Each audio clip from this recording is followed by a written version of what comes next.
What's up, everyone? It's Top Cut Travels. I have been promising this video for a bit, so I just wanted to go over my Summoner Skirmish slash what I decided to play in Houston Regionals list for Master Yi, Wuju Bladesman. So this will just be an overview of my choices, and let's just go over the list real quick, and then as I go through it, I will talk about why I made those choices. So, 3 battlefields: Aspirant's Climb, Obelisk of Power, Sigil of the Storm. Pretty typical, to be honest. Oh, so much glare. Yeah, pretty typical, in my opinion. I was going to switch Sigil of the Storm for Vile Mauslayer, but last minute decided to stick with this. Both of those just help prolong the game. Vile Mauslayer makes the anti matchup even better, which I'm already playing Aurora, so it's already pretty good. That was one of the decisions, reason why I decided to stick with Sigil of Storm, going back with someone who went with me as well. Yeah, so those are the 3 battlefields that I played. As you can see, I also picked up a Worlds bundle, so I got the really nice Poro Beijing Aspirant's Climb. So that'll be really cool to use. For the gear and the spells that I played. So of course, have to play 3 Aurora. So my reason for playing Aurora, the Aurora version rather than the mid-range version, is most people thought Aurora was kind of dead for Yi, to be honest. So a lot of the time in my games, both in the Skirmish and then also in Houston, people didn't even know that I was playing this card until game 2, or if we went to game 3, then game 3 sometimes. They also asked if I cited it in, just various things like that. It's just the way that the deck plays, and you'll see why they would ask that in a bit. And then the other 3 gear, of course, 3 Zanya's Hourglass, so really important, keeping your big units around because you don't play too many typically.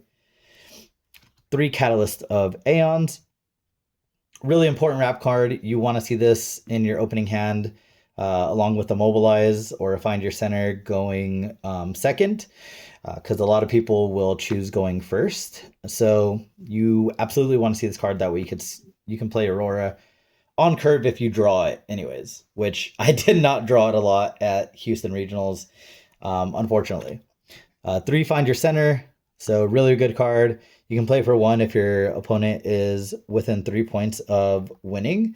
It'll cost 2 less, so you can play for 1, draw 1 card, and channel 1. 3 Mobilize, of course. Channel 1 Rune Exhausted. If you can't, you draw 1, so late game it becomes a draw card. Or you can just do plays, pay power, and then bring the exhausted rune back. 3 Discipline, of course.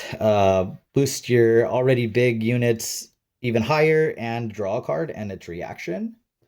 So if they try to get rid of it with a spell, like the Kaisa games, where they would Falling Star and then Hextech Ray if you were at a battlefield, so on and so forth.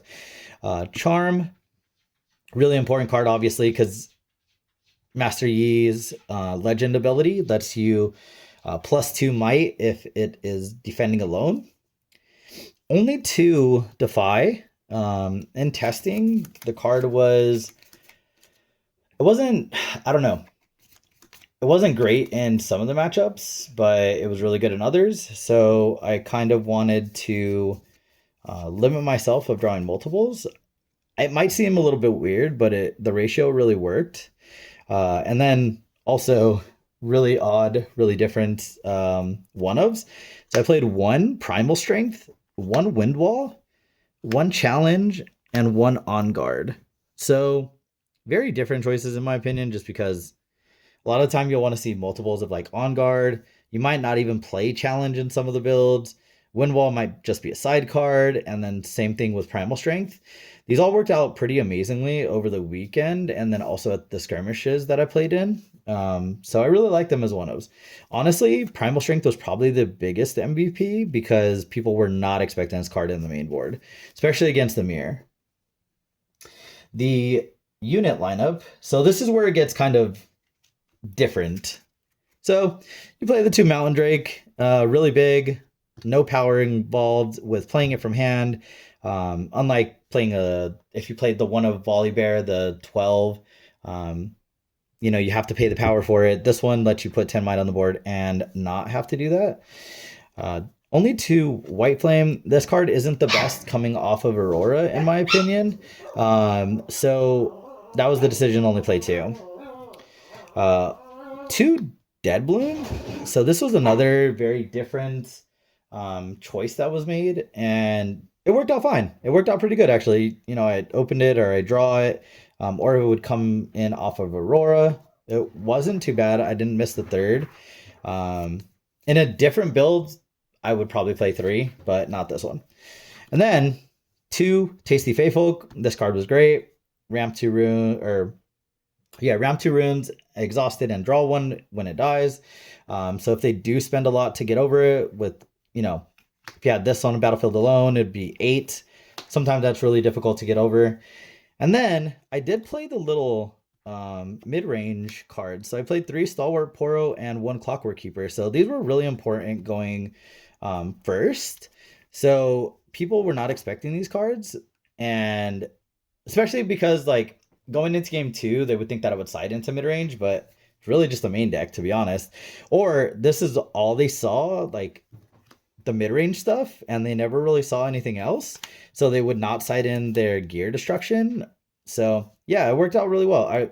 Stalwart Poro being a 5 defending alone is kind of crazy, to be honest.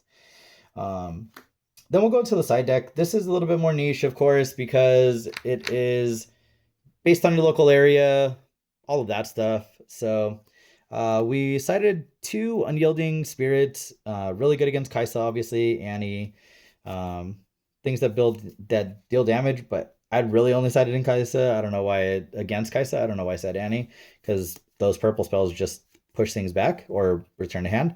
Sabotage, because you want to side these in against the mirror. You can side them against Kaisa, Annie. Ultimately, they might move to the main just because of how often they came in. 2 Adaptatron. So this was for the Aurora matchup. So be it MF, Volley, or the mirror match. I didn't really see any, to be honest. I think I saw... No, I didn't see any mirror matches, actually. So Adaptatron was just dead all day. Blitzcrank, this card was really good. Siding it in against Ari, against Kaisa, against Annie, against Victor, all of that stuff. Things where they just have units just sitting in the base or sitting on the other battlefield.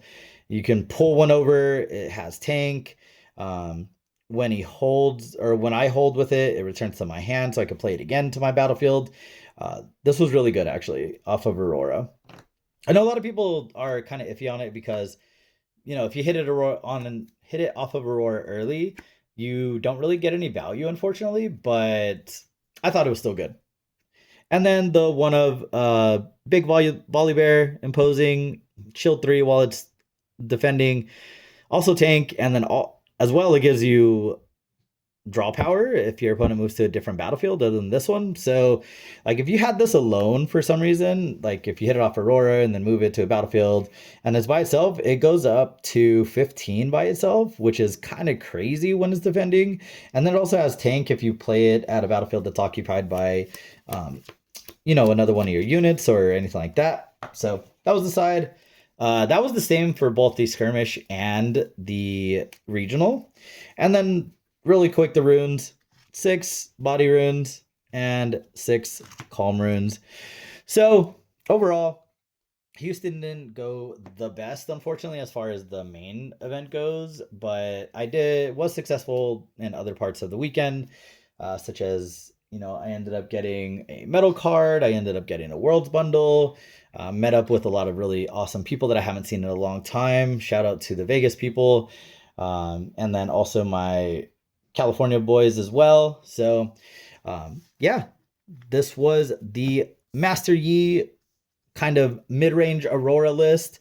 It's really fun. I would say try it at locals if you would like to do so. I will be posting updates and stuff like that because I plan on playing this deck for a while. But yeah, just remember, comment, rate, subscribe. Top Cut Travels out. See you next time.